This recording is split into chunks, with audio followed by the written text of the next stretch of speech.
हरे कृष्णा जय श्री हरिओम नमः शिवाय। प्रिय भक्तजनों, आज बृहस्पतिवार के दिन आप बृहस्पति देव की बड़ी ही दुर्लभ कथा सुनेंगे। इस कथा को सुनने से भक्तों की सभी मनोकामनाएं भगवान बृहस्पति देव की कृपा से पूर्ण हो जाती हैं। तो आइए बड़ी ही श्रद्धा और प्रसन्न चित्त मन से इस कथा को सुनते हैं। भारतवर्ष में एक प्रतापी और दानी राजा राज्य करता था। वह प्रतिदिन गरीबों और ब्राह्मणों की सहायता करता था। यह बात उसकी रानी को अच्छी नहीं लगती थी। वह ना ही गरीबों को दान करने देती, ना ही भगवान का पूजन करती थी और राजा को भी दान देने से मना किया करती थी। एक दिन राजा शिकार खेलने वन को गए हुए थे तो रानी महल में अकेली थी। उसी समय बृहस्पति देव साधु वेश में राजा के महल में भिक्षा लेने के लिए गए और भिक्षा मांगा तो रानी ने भिक्षा देने से इनकार कर दिया और कहा, हे साधु महाराज, मैं तो दान पुण्य से तंग आ गई हूं। मेरा पति सारा धन लुटाते रहते हैं। मेरी इच्छा है कि हमारा धन नष्ट हो जाए, फिर ना रहेगा, बांस ना बजेगी। बांसुरी। साधु ने कहा, देवी, तुम तो बड़ी विचित्र हो। धन संतान तो सभी चाहते हैं। पुत्र और लक्ष्मी तो पापी के घर भी होने चाहिए। यदि तुम्हारे पास अधिक धन है तो भूखों को भोजन दो, प्यास के लिए प्याऊ बनवाओ, मुसाफिरों के लिए धर्मशालाएं खुलवाओ। जो निर्धन अपनी कुंवारी कन्याओं का विवाह नहीं कर सकते, उनका विवाह करा दो। ऐसे और कई काम हैं जिनके करने से तुम्हारा यश लोक और परलोक में वृद्धि होगी। परंतु रानी पर उपदेश का कोई प्रभाव नहीं पड़ा। वह बोली, महाराज, आप मुझे कुछ ना समझाएं। मैं ऐसा धन नहीं चाहती जो हर जगह बांटती फिरूं। साधु ने उत्तर दिया, यदि तुम्हारी ऐसी इच्छा है तो तथास्तु। तुम ऐसा करना कि बृहस्पतिवार को घर लीप कर पीली मिट्टी से अपना सिर धोकर स्नान करना, भट्टी चढ़ाकर कपड़े धोना। ऐसा करने से आपका सारा धन नष्ट हो जाएगा। इतना कहकर वह साधु महाराज वहां से आलोक हो गए और साधु के अनुसार कहीं बातों को पूरा करते हुए रानी को केवल 3 बृहस्पतिवार ही बीते थे कि उसकी समस्त धन संपत्ति नष्ट हो गई। भोजन के लिए राजा का परिवार तरसने लगा। तब एक दिन राजा ने रानी से बोला कि हे रानी, तुम यहीं रहो, मैं दूसरे देश को जाता हूं, क्योंकि यहां पर सभी लोग मुझे जानते हैं, इसलिए मैं कोई छोटा कार्य नहीं कर सकता। ऐसा कहकर राजा परदेश चला गया। वहां वह जंगल से लकड़ी काट कर लाता और शहर में बेचता था।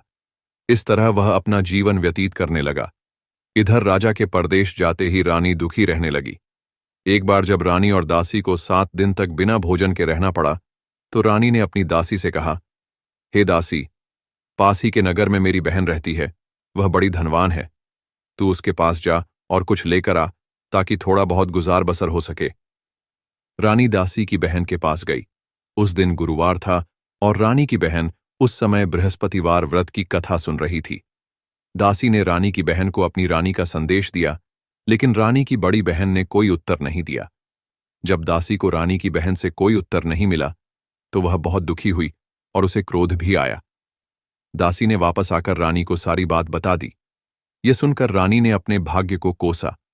उधर रानी की बहन ने सोचा कि मेरी बहन की दासी आई थी, परंतु मैं उससे नहीं बोली, इससे वह बहुत दुखी हुई होगी। कथा सुनकर और पूजन समाप्त करके वह अपनी बहन के घर आई और कहने लगी, हे बहन, मैं बृहस्पतिवार का व्रत कर रही थी। तुम्हारी दासी मेरे घर आई थी, परंतु जब तक कथा होती है तब तक ना तो उठते हैं और ना ही बोलते हैं, इसलिए मैं नहीं बोली। कहो, दासी क्यों गई थी? रानी बोली, बहन, तुमसे क्या छुपाऊं, हमारे घर में खाने तक को अनाज नहीं था। ऐसा कहते कहते रानी की आंखें भर आईं। उसने दासी समेत पिछले 7 दिनों से भूख रहने तक की बात अपनी बहन को विस्तार पूर्वक सुना दी। रानी की बहन बोली, देखो बहन, भगवान बृहस्पति सबकी मनोकामना को पूर्ण करते हैं। देखो, शायद तुम्हारे घर में अनाज रखा हो। पहले तो रानी को विश्वास नहीं हुआ, पर बहन के आग्रह करने पर उसने अपनी दासी को अंदर भेजा तो उसे सचमुच अनाज से भरा एक घड़ा मिल गया। यह देखकर दासी को बड़ी हैरानी हुई। दासी रानी से कहने लगी, हे रानी, जब हमको भोजन नहीं मिलता तो हम व्रत ही तो करते हैं, इसलिए क्यों ना इनसे व्रत और कथा की विधि पूछ ली जाए ताकि हम भी व्रत कर सके। तब रानी ने अपनी बहन से बृहस्पतिवार व्रत के बारे में पूछा। उसकी बहन ने बताया, बृहस्पतिवार के व्रत में चने की दाल और मुनक्का से विष्णु भगवान का केले की जड़ में पूजन करें तथा दीपक जलाएं, व्रत कथा सुनें और पीला भोजन ही करें। इससे बृहस्पति देव प्रसन्न होते हैं और व्रत पूजन विधि बताकर रानी की बहन अपने घर को लौट गई। 7 दिन के बाद जब गुरुवार आया तो रानी और दासी ने व्रत रखा। घुड़साल में जाकर चना और गुड़ लेकर आई।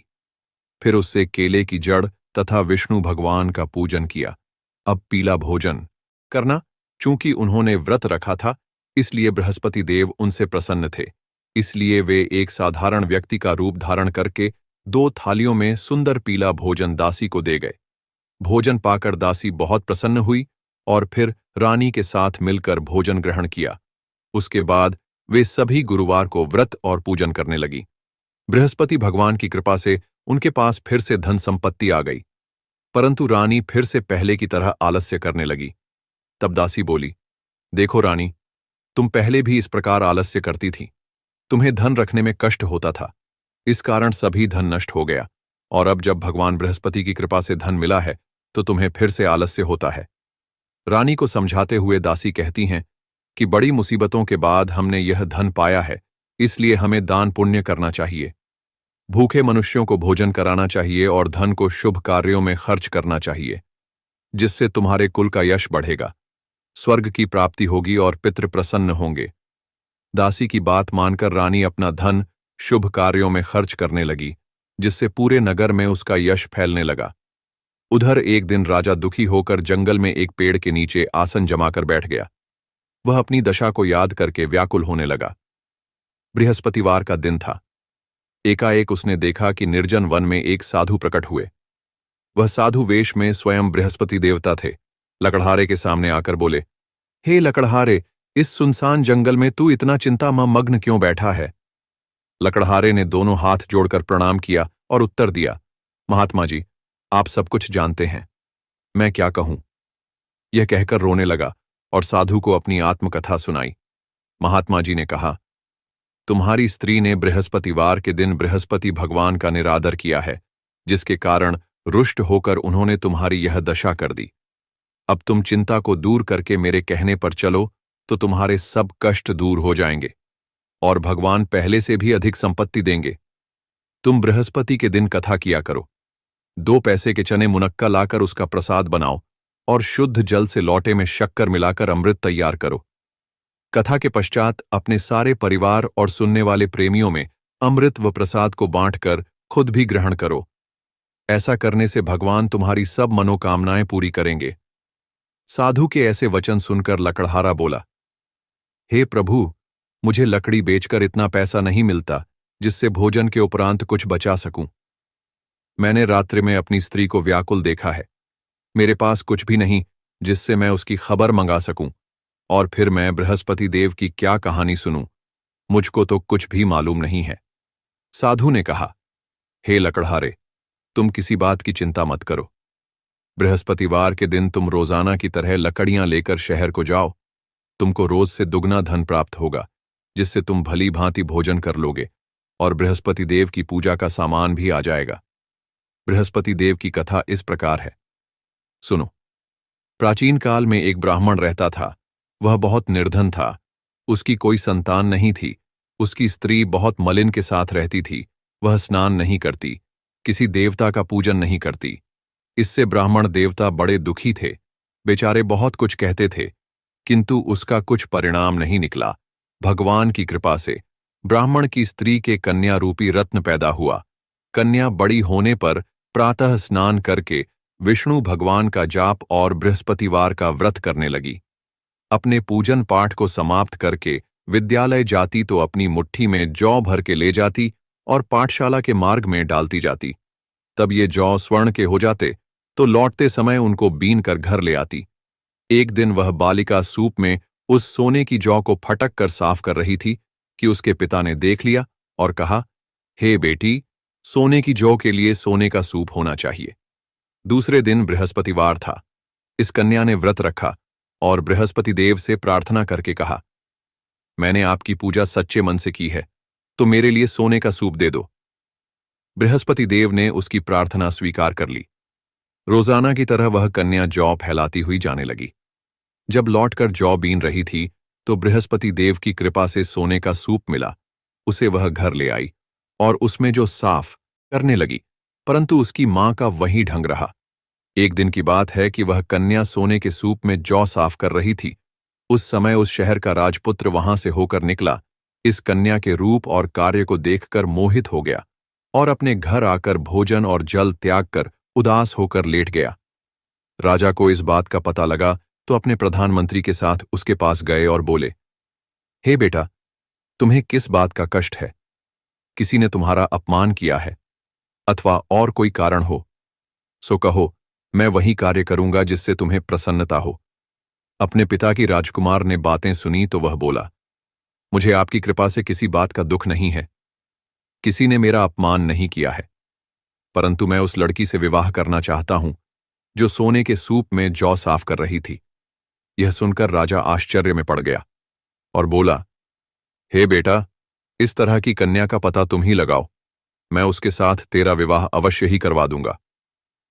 राजकुमार ने उस लड़की के घर का पता बताया। तब मंत्री उस लड़की के घर गए और ब्राह्मण देवता को सभी हाल बताया। ब्राह्मण देवता राजकुमार के साथ अपनी कन्या का विवाह करने के लिए तैयार हो गए तथा विधि विधान के अनुसार ब्राह्मण की कन्या का विवाह राजकुमार के साथ हो गया। कन्या के घर से जाते ही पहले की भांति उस ब्राह्मण देवता के घर में गरीबी का निवास हो गया। अब भोजन के लिए भी अन्न बड़ी मुश्किल से मिलता था। एक दिन दुखी होकर ब्राह्मण देवता अपनी पुत्री के पास गए। बेटी ने पिता की दुखी अवस्था को देखा और अपनी मां का हाल पूछा। तब ब्राह्मण ने भी सभी हाल कहा। कन्या ने बहुत सा धन देकर अपने पिता को विदा कर दिया। इस तरह ब्राह्मण का कुछ समय सुखपूर्वक व्यतीत हुआ। कुछ दिन के बाद फिर वही हाल हो गया। ब्राह्मण फिर अपनी कन्या के यहां गया और सारा हाल कहा तो लड़की बोली, हे पिताजी, आप माताजी को यहां ले आओ। मैं उन्हें विधि बता दूंगी जिससे उनकी गरीबी दूर हो जाए। वह ब्राह्मण देवता अपनी स्त्री को साथ लेकर पहुंचे तो अपनी मां को समझाने लगी कि हे मां, तुम प्रातःकाल प्रथम स्नान आदि करके विष्णु भगवान का पूजन करो तो सब दरिद्रता दूर हो जाएगी। परंतु उसकी मां ने एक भी बात नहीं मानी और प्रातःकाल उठकर अपनी पुत्री के बच्चों की जूठन को खा लिया। इससे उसकी पुत्री को भी बहुत गुस्सा आया। उसने एक रात को एक कोठरी से सारा सामान निकाल दिया और अपनी मां को उसमें बंद कर दिया। प्रातः उसमें से उसे निकाला तो स्नान आदि करा के पूजा पाठ करवाया तो उसकी मां की बुद्धि ठीक हो गई। इसके बाद वह नियम से पूजा पाठ करती और प्रत्येक बृहस्पतिवार को व्रत रखने लगी। इस व्रत के प्रभाव से उसकी माता और पिता बहुत ही धनवान और पुत्रवान हो गए और बृहस्पति देवता के प्रभाव से इस लोक के सुख को भोग कर अंत में स्वर्ग को प्राप्त हुए। इस तरह कहानी कहकर साधु देवता वहां से अंतर्ध्यान हो गए। धीरे धीरे समय व्यतीत होने पर फिर वही बृहस्पतिवार का दिन आया। लकड़हारा जंगल से लकड़ी काटकर किसी शहर में बेचने गया। उसे उस दिन और दिन से अधिक पैसा मिला। राजा ने चना गुड़ आदि लाकर गुरुवार का व्रत किया। उस दिन से उसके सभी क्लेश दूर हो गए। परंतु जब दोबारा गुरुवार का दिन आया तो बृहस्पतिवार का व्रत करना भूल गया। इस कारण बृहस्पति भगवान नाराज हो गए। उस दिन उस नगर के राजा ने विशाल यज्ञ का आयोजन किया था तथा शहर में यह घोषणा करा दी कि कोई भी मनुष्य अपने घर में भोजन न बनवाए, न आग जलाए। समस्त जनता मेरे यहां भोजन करने आए। इस आज्ञा को जो न मानेगा उसे फांसी की सजा दी जाएगी। इस तरह की घोषणा संपूर्ण नगर में करवा दी गई। राजा की आज्ञा के अनुसार शहर के सभी लोग भोजन करने गए, लेकिन लकड़हारा कुछ देर से पहुंचा। इसलिए राजा उसको अपने साथ घर लेकर गए और ले जाकर भोजन करा रहे थे तो रानी की दृष्टि उस खूंटी पर पड़ी जिस पर उसका हार लटका हुआ था। वह वहां पर दिखाई नहीं दिया। रानी ने निश्चय किया कि मेरा हार इस मनुष्य ने चुरा लिया है। उसी समय सिपाहियों को बुलाकर उसको कारागार में डलवा दिया। जब कढ़ारा कारागार में पड़ गया और बहुत दुखी होकर विचार करने लगा कि न जाने कौन से पूर्व जन्म के कर्म से मुझे यह दुख प्राप्त हुआ है, और उसी साधु को याद करने लगा जो कि जंगल में मिला था। उसी समय तत्काल बृहस्पति देव साधु के रूप में प्रकट हुए और उसकी दशा को देखकर कहने लगे, अरे मूर्ख, तूने बृहस्पति देव की कथा नहीं करी, इस कारण तुझे दुख प्राप्त हुआ है। अब चिंता मत कर। बृहस्पतिवार के दिन कारागार के दरवाजे पर 4 पैसे पड़े मिलेंगे। उनसे तू बृहस्पति देव की पूजा करना, तेरे सभी कष्ट दूर हो जाएंगे। बृहस्पतिवार के दिन उसे 4 पैसे मिले। लकड़हारे ने कथा कही। उसी रात्रि को बृहस्पति देव ने उस नगर के राजा को स्वप्न में कहा, हे राजा, तुमने जिस आदमी को कारागार में बंद कर दिया है वह निर्दोष है, वह राजा है, उसे छोड़ देना। रानी का हार उसी खूंटी पर लटता है। अगर तू ऐसा नहीं करेगा तो मैं तेरे को नष्ट कर दूंगा। इस तरह रात्रि के स्वप्न को देखकर राजा प्रातःकाल उठा और खोटी पर हार देखकर लकड़हारे को बुलाकर क्षमा मांगी और लकड़हारे को योग्य सुंदर वस्त्र आभूषण देकर विदा कर दिया। बृहस्पति देव की आज्ञा के अनुसार लकड़हारा अपने नगर को चल दिया। राजा जब अपने नगर के निकट पहुंचा तो उसे बड़ा आश्चर्य हुआ। नगर में पहले से अधिक बाग, तालाब, कुएं तथा बहुत सी धर्मशाला, मंदिर आदि बन गई है। राजा ने पूछा, यह किसका बाग और धर्मशाला है? तब नगर के सब लोग कहने लगे, यह सब रानी और बंदी के हैं। तो राजा को आश्चर्य हुआ और गुस्सा भी आया। जब रानी ने यह खबर सुनी कि राजा आ रहे हैं तो उन्होंने दासी से कहा, हे दासी, देख, राजा हमको कितनी बुरी हालत में छोड़ गए थे। हमारी ऐसी हालत देखकर वह लौट ना जाए, इसलिए तू दरवाजे पर खड़ी हो जा।